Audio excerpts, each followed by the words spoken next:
নিয়ে নিচ্ছি caustic soda, that is sodium hydroxide and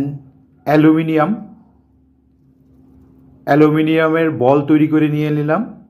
দেখতেই পাচ্ছেন অ্যালুমিনিয়াম বল, এগুলো অ্যালুমিনিয়াম ফুয়েল আমি বলের আকৃতি করে নিয়েছি। এটা হচ্ছে প্লেন ওয়াটার, সাধারণ জল নিয়ে নিব, অ্যান্ড কনিক্যাল ফ্লাক্স লাগবে এই হাইড্রোজেন প্রিপারেশন করার জন্য। যথারীতি আমি কাস্টিক সোডা, যেটি সোডিয়াম হাইড্রোক্সাইড নিয়ে নিচ্ছি। এটা নিয়ে নিব এই কনিক্যাল ফ্লাক্সের মধ্যে, ঢেলে দিচ্ছি। কনিক্যাল ফ্লাক্সে সুন্দর করে ঢেলে দিলাম এই caustic soda, that is sodium hydroxide, এই কনিক্যাল ফ্লাক্সের ভিতরে সুন্দর করে ঢেলে দিলাম। এরপরে দিয়ে দিব এই অ্যালুমিনিয়াম বলসগুলো, যেটা আমি অ্যালুমিনিয়াম ফুয়েল পেপার দিয়ে তৈরি করে নিয়েছি আগে থেকেই। একে একে সব ঢেলে দিচ্ছি এই কনিক্যাল ফ্লাক্সের মধ্যে। দেখতেই পাচ্ছেন এখানে দিয়ে দিলাম সোডিয়াম হাইড্রোক্সাইড অ্যান্ড অ্যালুমিনিয়াম।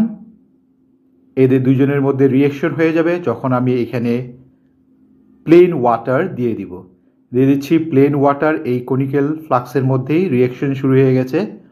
যখন sodium hydroxide and aluminium plus ওয়াটারের সাথে রিঅ্যাকশন শুরু হবে, তখনই প্রিপারেশন হয়ে যাবে হাইড্রোজেন গ্যাসে। এই যে দেখতেই পাচ্ছেন হাইড্রোজেন গ্যাস তৈরি হয়ে গেছে।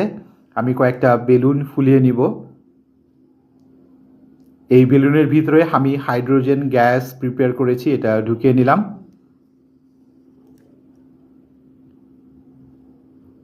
দেখতেই পাচ্ছেন সুন্দর করে আমার বেলুনটি ফুলে গেল। এটার ভিতরে রয়েছে হাইড্রোজেন গ্যাস। এভাবেই আমি ঘরে হাইড্রোজেন গ্যাস বানিয়ে নিলাম। তারপরে একে একে বেলুনগুলো ফুলিয়ে আমি ছাদে নিয়ে আসলাম দেখার জন্য। আমরা জানি যে hydrogen gas is highly flammable, জ্বলনশীল।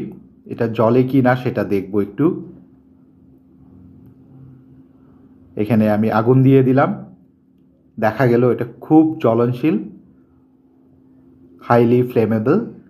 এটাতেই প্রুফ হলো যে গ্যাসটা তৈরি হয়েছে সেটা নাথিং বাট হাইড্রোজেন গ্যাস। রীতিমতো আরেকটি বেলুন রয়েছে, সেটাকেও আমি আগুন দিয়ে দেখব জ্বলে কি না, সেটাও একইভাবে জ্বলে উঠল। এভাবেই আমি হাইড্রোজেন গ্যাস বাড়িতে প্রিপারেশন করতে